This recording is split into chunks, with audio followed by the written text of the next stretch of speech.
দ্বিতীয় জন্ম হবে তোর গুন্ডিচা রূপে।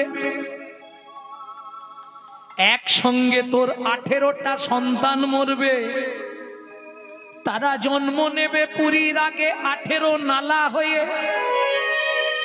তৃতীয় জন্ম হবে তোর সচিমা রূপে, একটা একটা করে 8টা সন্তান মরবে। ভালো করে শুনে নিন, 8টা সন্তান মারা যাবার পর 9 জন্মাবে বিশ্বরূপ, সেও কাছছাড়া হয়ে সন্ন্যাসী হবে।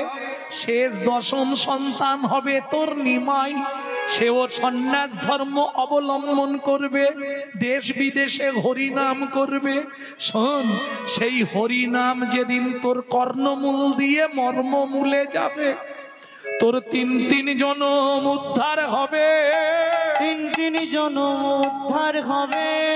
কইকেই কথা দিলাম রে, 3 জনম। ভাই আস্তে আস্তে তাহলে বুঝে নেওয়া গেল।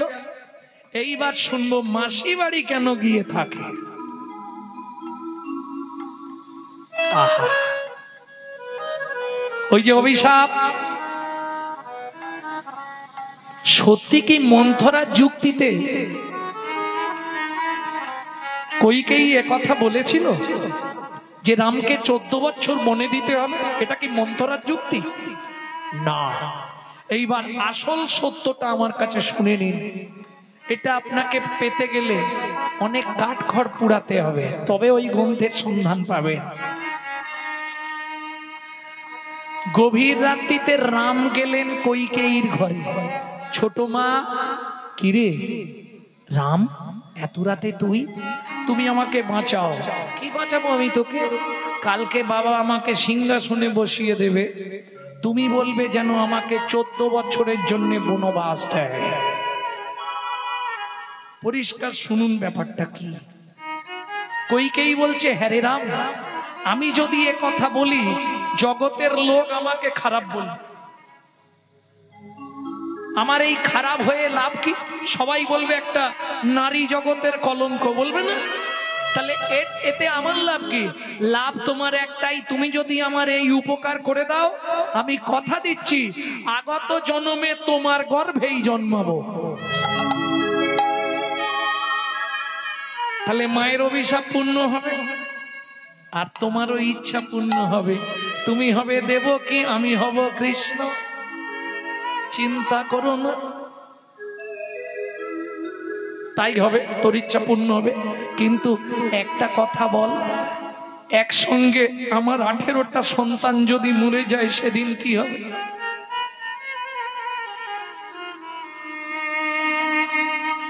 তুমি পুরীতে জন্ম নেবে ইন্দ্রদ্যুম্ন নরাজাস্তি গুন্ডিচা হয়ে, মায়ের অভিশাপ পূর্ণ হবে, তোমার 18টা সন্তান মরবে 18 নালা হয়ে। 18 দিন আমি পারবো না, 8 থেকে 9 দিন গিয়ে প্রতি বছর তোমার কাছে থেকে তোমায় মাতৃত্বের বন্ধনে আবদ্ধ করে বাৎসল্য স্নেহ আমি গ্রহণ করব, কথা দিলাম।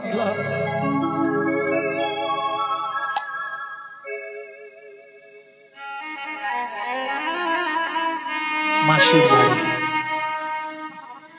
গুন্ডিচা, মাসির বাড়ি। যত যাই হোক, এই 8টা-9টা দিন আমি তোমার কাছেই থাকবো, শুধু তোমাকে মা বলে ডেকে তোমার ওই 18 সন্তানের মায়া ভুলাবো, কথা দিলাম।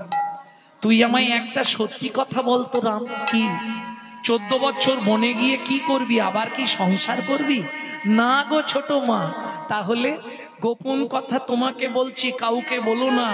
শিব দুর্গার বিয়েতে পৌরোহিত্য করতে গেছিল ব্রহ্মার রতি কলসিত হয়ে পড়েছিল বালির ওপর, 60,000 বালির গায়ে লেগেছিল, তারা জন্মগ্রহণ করেছে। 60,000 বাল্যখিল্য মুনি, কথা দিয়েছি এই রামচন্দ্র অবতারে তাদেরকে আমি উদ্ধার করব। 60 বছর ধরে 14,000 মুনিকে উদ্ধার করবার জন্য 14 বছর মনে রইলেন রাম।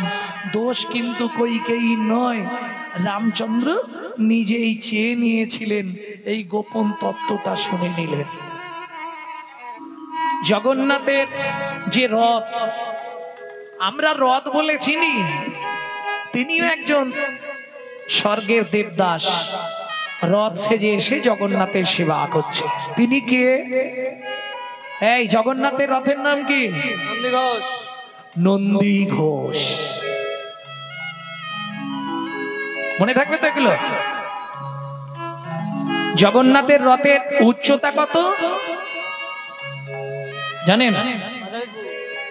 45 ফুট। আমরা যেটাকে দড়ি বলি, রজ্জু, যেটা দিয়ে জগন্নাথের রথ টানা হয়, প্রকৃত ওটা রজ্জু নয়, ওটা হলো শঙ্খচূড় নাগিনী। এটা শুনতে চাইছিলেন তো?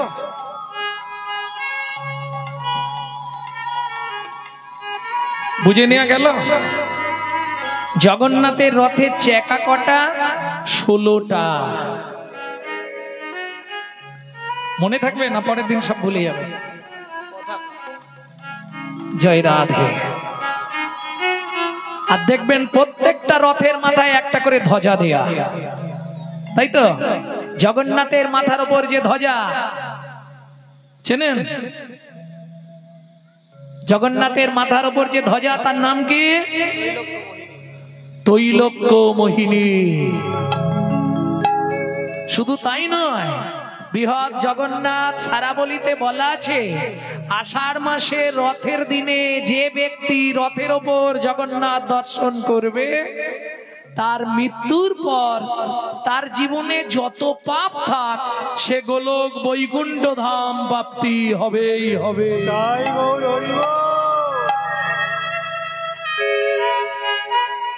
এবার আসবো বলদেবের রথ, তাই তো? বলদেবের রথের নাম তালধ্বজ। উচ্চতা 44 ফুট, চাকা 14টা, আবার 16টা। 16টা তো জগন্নাথ। এই সব গুলি দিচ্ছ, তুমিও গুলিয়ে যাবে আর আমারও মাথা খারাপ করবে।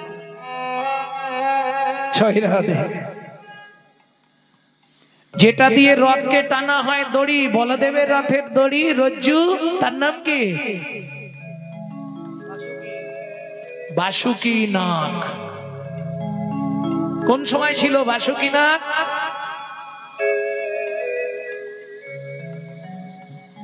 সমুদ্র মন্থন কালে প্রভু কথা দিল তারে, আবার দেখা হবে রথের উপরে।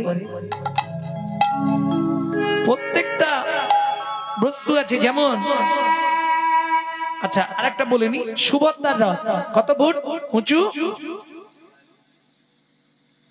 কত ফুট জানেন? 45, 44, 43। সুভদ্রার রথ হচ্ছে 43 ফুট। এক করে কমিয়ে দিলেই হয়ে যাবে, এই হিসাবটা মনে রাখলেই হবে। সব 1 পয়েন্ট করে কম।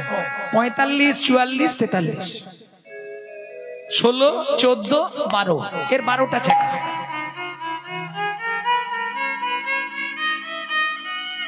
বুঝে নেওয়া গেল? এর রথের যে নাম, যে দড়ি, তার নাম কি? স্বর্ণচূড়া নাগিনী। ভক্তমন্ডলী, ভক্তিমতী মায়েরা, তাহলে বুঝে নেওয়া গেল তো? এই হলো রথের পরিচয়। পেয়ে গেলেন? যেমন আসার সঙ্গে সঙ্গে আসতেই এই বাবা বলছে, একটু রথের পরিচয়টা বলবেন তো আজকে। জানি তো রথের দিন যাচ্ছি মানে ওরা জিলিপি চাইবে, চাইবে না? রথের দিন কীর্তনে যাচ্ছি মানে ও বুড়ো যতই খাক, গেলেই বলবে জিলিপি এনেছে। মানে আমি এটা বোঝাতে চাইলাম আর কি। আসতেই সঙ্গে সঙ্গে যা ভেবেছি তাই বলছে, একটু রথের পরিচয়টা বলবে না, শোনার খুব ইচ্ছা। তাহলে প্রথম কার রথ? এটা মনে রাখবেন, স্কন্দ পুরাণ বর্ণিত করেছে। প্রথম থাকে বলরামের রথ, দ্বিতীয় থাকে সুভদ্রার রথ, আর সবার পিছনে থাকে জগন্নাথের রথ। কেন? ভক্তরা কেমন শোভা করছে, ভক্তরা কেমন আনন্দ করছে, এই দৃশ্যটা দেখবার জন্য সবার পিছে জগন্নাথ।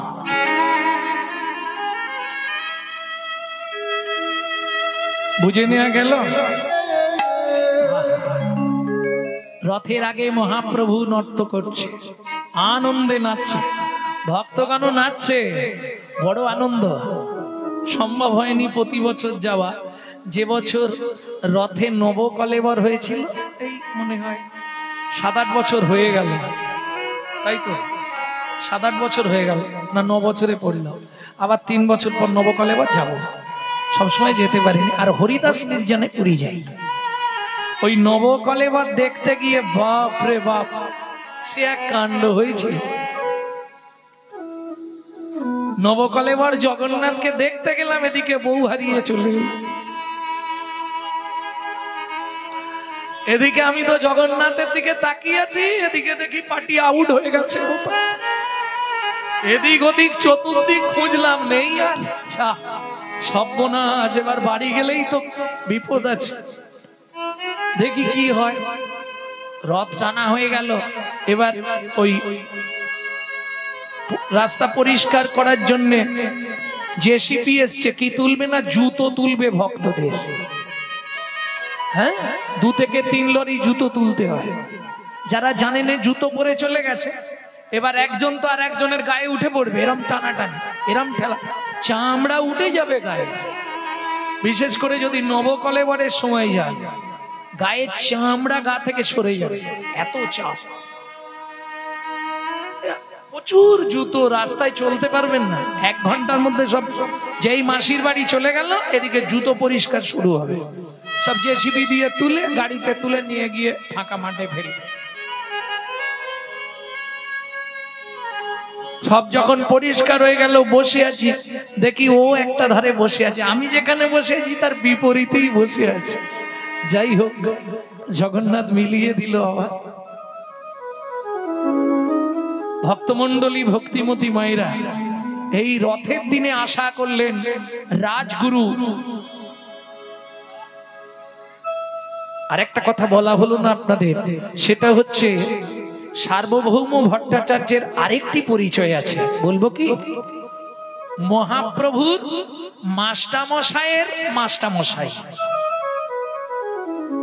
কিরকম? মহাপ্রভুর টিচার কে ছিল? পড়াশোনার টিচার। বাংলায় বলি, মাস্টারমশাই কে ছিল? মহাপ্রভু। বিদ্যা শিক্ষা কে দিত? গঙ্গাদাস পণ্ডিত। সেই গঙ্গাদাস পণ্ডিতের মাস্টারমশাই হচ্ছে সার্বভৌম ভট্টাচার্য। মানে বুঝতে পারছেন তো? গুরুদেবের গুরুদেব, বিদ্যার যিনি গুরুদেব, তার গুরুদেব সার্বভৌম। প্রচন্ড ভালোবাসত। প্রথমে চিনতে পারেননি, পরে যখন চিনতে পেরে গেলেন, তখন থেকে মহাপ্রভুকে খুব যত্ন। তাহলে রায় রামানন্দের সঙ্গে গোদাবরী তীরে কথোপকথন করে, দাক্ষিণাত্য ভ্রমণ করে, কতদিন পর? 6 বৎসর পর। তাহলে 24 এদিকে ছিল আন্দোলন লীলা, চাঁদ কাজী উদ্ধার, জগাই মাধাই উদ্ধার, চাপাল গোপাল উদ্ধার, এই লীলাগুলো গেল না, আন্দোলন লীলা, প্রতিবাদী লীলা। 24 বছর শেষ করে সন্ন্যাস নিলেন। 6 বছর গেলেন দাক্ষিণাত্য ভ্রমণ। তাহলে 48-এর আর বাকি আছে কত? 18 বছর। এই 18 বছর আর কোথাও গেলেন না, রয়ে গেলেন নীলাচলে।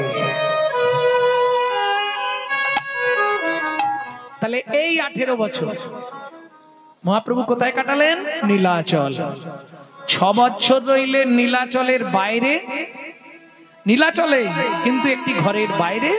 আর 12 বছর রইলেন কাশী বিশ্বের বাগান বাড়িতে। একটা গোপন ঘর ছিল, যাকে আমাদের ভাষায় বলা হয় চোরা কুটুরি। মানে যেখানে ওই দলিল দস্তা, সোনা দানা, টাকা পয়সা লুকিয়ে রাখা হতো, চোরা কুটুরি। আর উড়িষ্যার ভাষায়, উড়িয়াদের ভাষায় সেই ঘরটিকেই বলা হতো গম্ভীরা। সেই গম্ভীরায় মহাপ্রভু 12 বছর ছিলেন। কোন দিন বেরোতেন? রথের দিন। রথের 3 দিন আগে বেরিয়ে আসতেন মহাপ্রভু গম্ভীরা থেকে। কেন? যত গৌড়ীয় বাংলার ভক্তরা তো উড়িষ্যা যাবে, মানে বুঝলেন না, একসঙ্গে দুটোই হবে, মহাপ্রভুকেও দেখে আসা হবে আর রথটাও দেখে আসা হবে।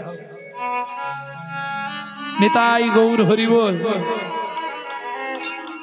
তাহলে রথের আগে মহাপ্রভুর নৃত্য দেখে জগন্নাথ স্তম্ভিত হয়ে গেলেন। কে এই সন্ন্যাসী? বলদেবকে জিজ্ঞেস করছে, দাদা তুমি কি চেনো? প্রথম বলদেবের রথ। যাই হোক, আপনারা রথে তাহলে পুরীতে কোনোদিন যাননি? শ্রীকৃষ্ণ চৈতন্য মহাপ্রভু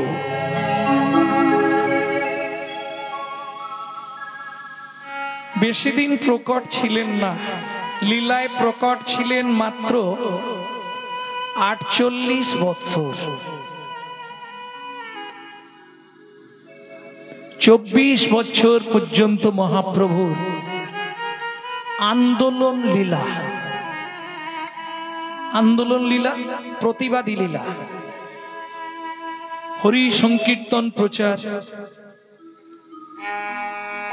দুষ্ট যারা সমাজের তৎকালীন যুগে একছত্র রাজা ধীরাজ, যারা শাকট, শুকট, কুকরা, পাষণ্ড, তাদেরকে প্রেম দান করে ভক্তে পরিণত করতে হবে। এটাই ছিল মহাপ্রভুর মূল উদ্দেশ্য। আরেকটি কারণ কি? আরেকটি কারণ হলো হিন্দু সনাতন ধর্মের মানুষ কি করে মাথা উঁচু করে বাঁচতে পারে, তার জন্য আন্দোলন করতে হবে। এদেরকে শেখাতে হবে কি করে আন্দোলন করতে হয়। বুঝে নেওয়া গেল? তাহলে 24 বছর নবদ্বীপ লীলায় প্রকট, ঠিক 24 বছরের শেষ মাঘ মাস। ও মায়েরা, তাহলে মহাপ্রভুর জন্মদিনটা কবে?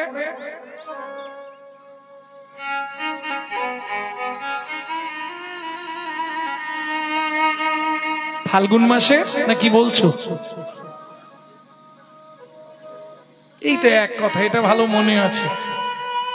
বাহ, দোল পূর্ণিমা তিথিতে মহাপ্রভুর জন্ম।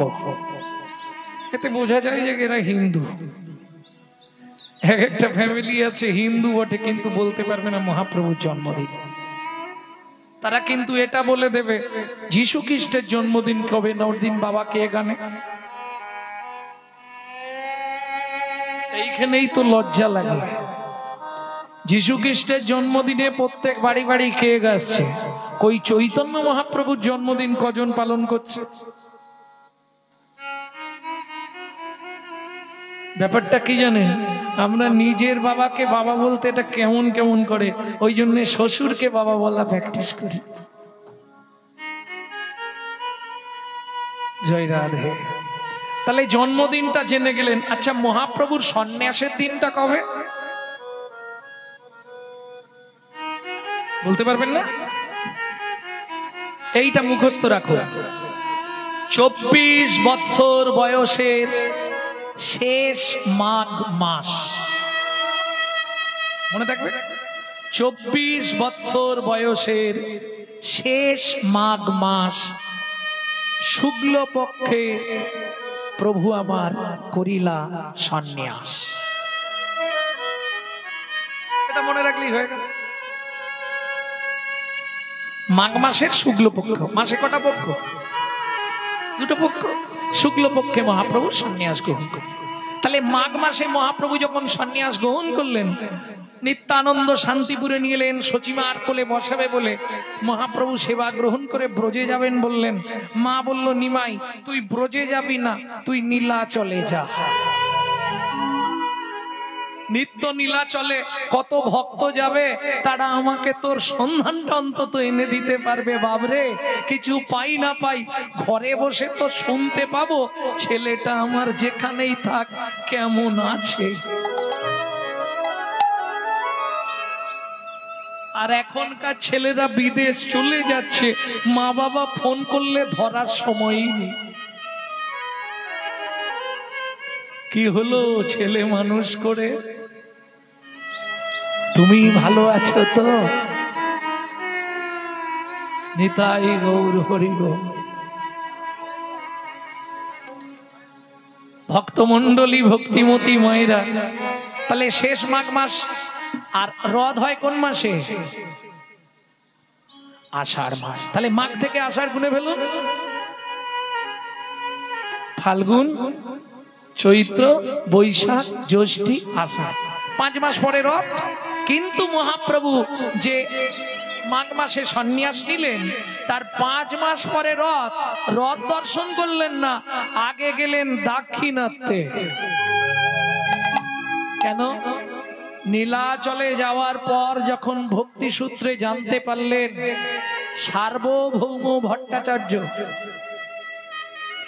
আজকে হয়তো বললে কথাটা একটু শুনতে কেমন লাগবে, বলবো কি? আপনাদের দেশের ছেলে বিদ্যাসাগর, মেদিনীপুর জেলা তো নাকি? বিদ্যাসাগর বিদ্যা বিতরণ করেছে, রাজা রামমোহন রায় বিতরণ করেছে। কিন্তু বাংলার বুকে বিদ্যাকে প্রতিষ্ঠা করেছিলেন তিনি হলেন সার্বভৌম ভট্টাচার্য। এটা বুঝতে হবে, তার নাম কেউ করেন। বাংলার যে বিদ্যা, আমরা যে পড়াশোনা করেছি, এই পড়াশোনা আগে বাংলায় ছিল না। মহাপ্রভুর সময় যে যত বড় পড়াশোনা করতে চাক, তাকে মিথিলায় যেতে হবে। মিথিলাটা কোথায়? সীতার বাপের বাড়ি, জনক রাজার দেশ মিথিলা। আগে ছিল বিহারের মধ্যে, এখন ওটা নেপালের বর্ডার পড়ে গেছে। সেই মিথিলায় গিয়ে তাকে ডিগ্রি আনতে হবে, তবে সে বড় পণ্ডিত হবে। সেই মিথিলায় গিয়ে পড়াশোনা করে সার্বভৌম ভট্টাচার্য তাকে বাংলায় এনে শুনে আসতেন। লেখার তো অনুমতি নেই, শুনে এসে তাকে বাংলা করে বলতেন, বাংলায় সেগুলো লেখা হতো। এইভাবে বিদ্যা সেখান থেকে মিথিলা থেকে আমাদের বাংলায় নিয়ে এলেন একমাত্র সার্বভৌম ভট্টাচার্য মহাশয়। তখনকার দিনে উড়িষ্যার রাজা রাজ পণ্ডিত ছিলেন। তখন উড়িষ্যার রাজাকে প্রতাপরুদ্র। সেই প্রতাপরুদ্রের রাজসভার রাজ পণ্ডিত, বাংলায় তাকে কেউ সম্মান দিল না। সার্বভৌম ভট্টাচার্য মনের দুঃখে উড়িষ্যায় চলে গেলেন। উড়িষ্যার রাজা তাকে প্রতিষ্ঠা করলেন রাজ সিংহাসন দিয়ে, রাজা প্রতাপরুদ্র। বুঝে নেওয়া গেল?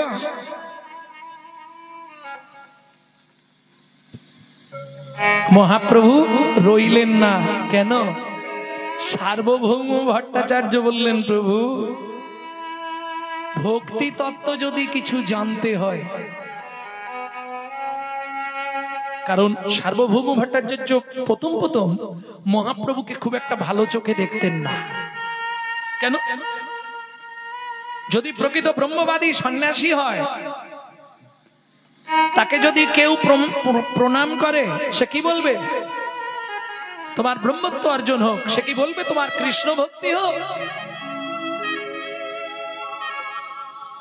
সার্বভৌম ভট্টাচার্য প্রথমে চিনতে পারেন না যে ব্রজের ব্রজেন্দ্র নন্দন রাধা ভাব মূর্তিকে আশ্রয় করে শ্রীকৃষ্ণ চৈতন্য মহাপ্রভু।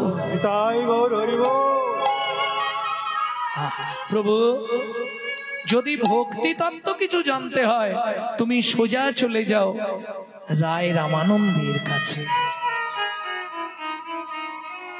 মহাপ্রভু গেলেন রায় রামানন্দের নিকট।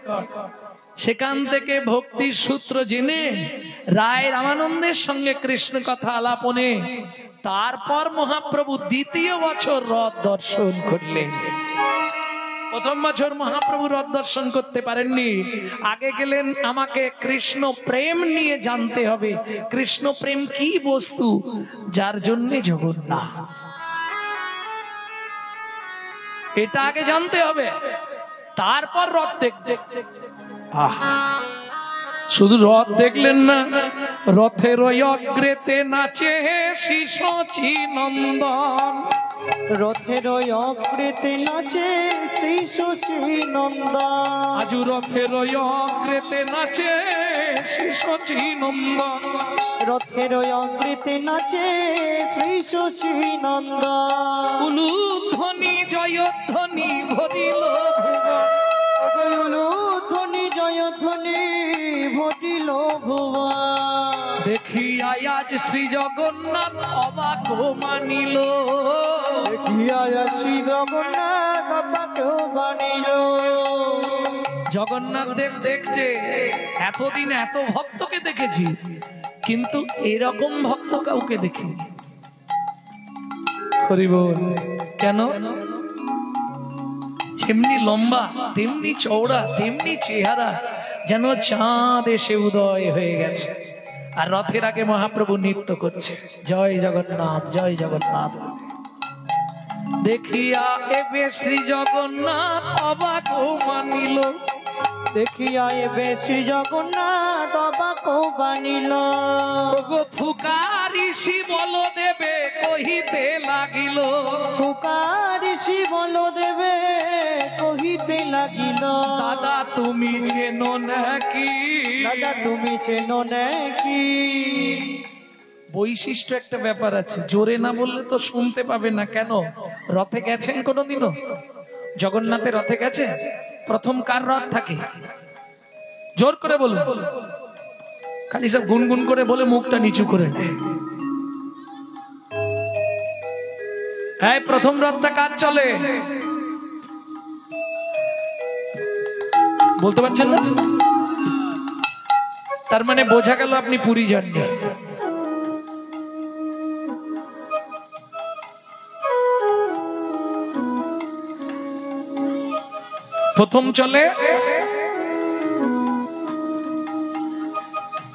প্রথম চলে বলরামের রথ।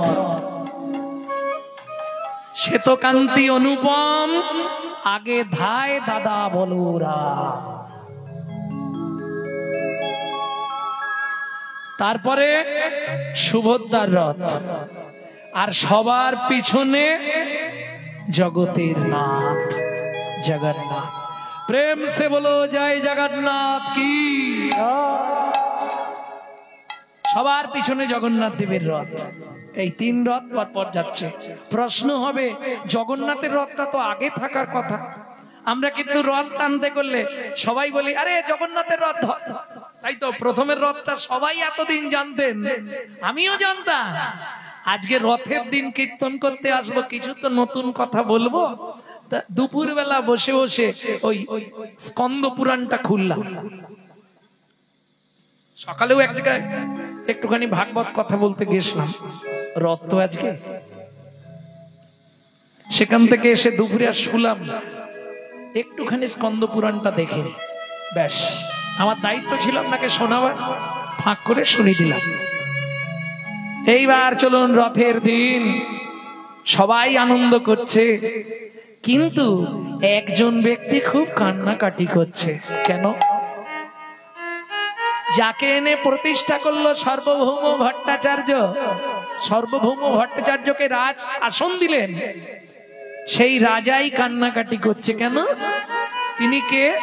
রাজা প্রতাপরুদ্র। কেন? মহাপ্রভু হলেন সন্ন্যাসী, রাজার মুখ দর্শন করবেন না। কিন্তু প্রতাপরুদ্রর জীবনে একটাই ইচ্ছা, একবার তিনি মহাপ্রভুর চরণটা হৃদয়ে ধরবে, এই মনের বাসনা তার। কিন্তু মহাপ্রভু কিছুতেই রাজি নয়।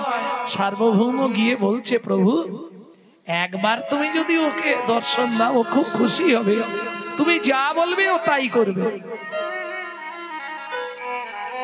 মহাপ্রভু রাজি হলেন না।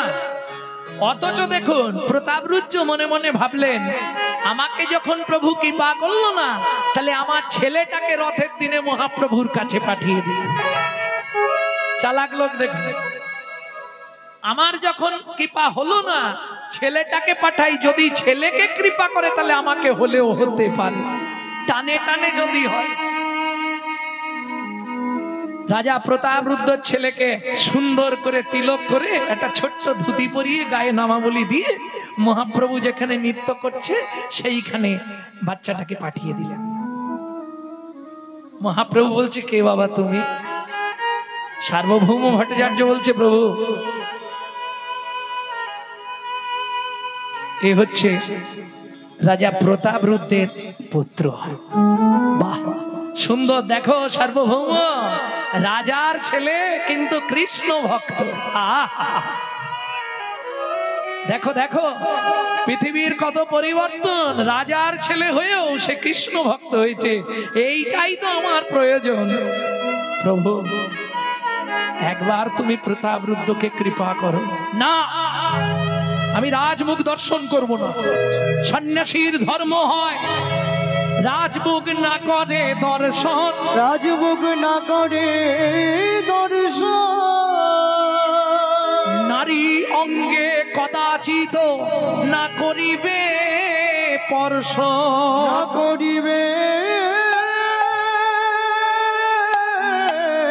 স্পর্শ। আমি আমার ধর্ম নষ্ট করব না। বেশ, তুমি তার ছেলেকে কৃপা করলে, আর বাপটা কি অপরাধ করেছে বললাম তো আমি করব। ফিরে গেলেন সার্বভৌম ভট্টাচার্য, একটা বুদ্ধি বার করলেন। যতই হোক, ভট্টাচার্য মানে বুঝতে পারছেন তো, ব্রাহ্মণ, দারুণ বুদ্ধিধর। বুদ্ধি বার করলেন কি, রাজা বলুন। সার্বভৌম ভট্টাচার্য বললেন, রাজা তুমি তোমার এই রাজবেশ ত্যাগ করে দাও, বৈষ্ণব বেশে সাজো, ধুতি পরো, তিলক করো, গায়ে একটা ওড়না নাও, নিয়ে চলো। কোথায়? রথ টানতে টানতে অর্ধেকটা রথ যাবার পর যখন মহাপ্রভু ওই আম্র বাগানে বসবে বিশ্রাম নেবার জন্যে, সেই সময় তুমি এক কাজ করো রাজা, আস্তে আস্তে গোপী গীতটা গাইতে থাকো। মহাপ্রভু যদি তোমার মুখে গোপী গীত শোনে আর তোমাকে কৃপা না করে থাকতে পারবে।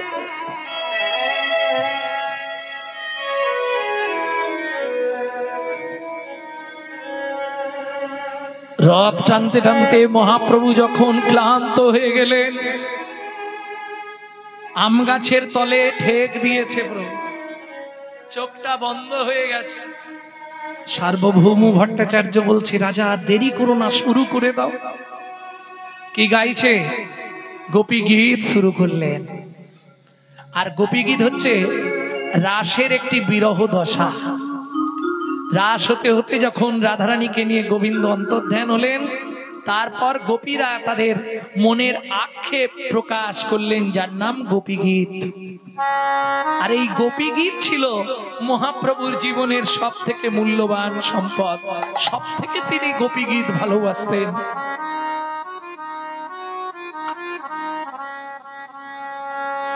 শ্রী নন্দ নন্দন শ্রী যশোদা জীবন, হে দামোদর, হে শ্রী মাধব। শ্রী নন্দ নন্দন হে যশোদা জীবন, হে দামোদর, হে শ্রী মাধব। শ্রী নন্দ নন্দন শ্রী যশোদা জীবন, হে দামোদর, হে শ্রী মাধব। জয়তি ত্রেধিকাং জন্মন ব্রজ, শ্রায়ত ইন্দিরা শ্বাসদাত্রহি। কিছু বুঝলেন? বুঝতে পারেননি। এই হলো গোপী গীত। এক ঘন্টার পর ঘন্টা গেয়ে গেলেও কিছু বোঝা যাবে না। একবারে নিগুড় ভক্তি রসের ভক্ত ছাড়া এ গীত বুঝবে না। জয়তি তেধি কং, তেধি যুক্ত অধিকং জন্মনা ব্রজে। যাদের ব্রজে জন্ম হয়েছে তারা কত জন্মের ভাগ্যবান ভাগ্যবতী। সায়ত ইন্দিরা, ইন্দিরা মানে লক্ষ্মী। এই গোপী প্রেম জানবার জন্য নারায়ণের সঙ্গে ঝগড়া করে একা চলে গেলেন বৃন্দাবনের বেলবনে। একা গিয়ে সাধনা করছে। যারা বৃন্দাবন বেড়াতে গেছেন নিশ্চয়ই বেলবন দর্শন করেছেন। আর বেলবনে শ্রী মন্দির, শ্রী মানে লক্ষ্মীর মন্দির আছে না? অঝোর নয়নে কাঁদছে রাজা প্রতাপরুদ্ধ। এই রথের দিন যখন মহাপ্রভু গাছে ঠেক দিয়ে বসেছে, বিশ্রাম নিচ্ছে, আবার রথ টানবে। তবু কথা অমৃত তপ্ত জীবন কবি ভিড়িতা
স্বরূপ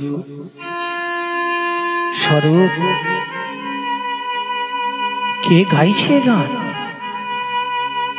এত মধুর স্বরে কে গাইল এই গান? শ্রবণের পথ দিয়া মরমে লাগিল গো, আকুল করিল মন প্রাণ। স্বরূপ কে? প্রভু রাজা প্রতাপরুদ্ধ। রাজার মধ্যে এত প্রেম, এত ভক্তি। ছুটে গিয়ে মহাপ্রভু রাজা প্রতাপরুদ্ধকে বুকের মধ্যে জড়িয়ে ধরলে। কৃষ্ণ প্রেম পাইয়া রাজা আনন্দে মাতিল, আনন্দে মাতিল। মহাপ্রভুর চরণ ধরি কাঁদিতে লাগিল, কাঁদিতে লাগিল।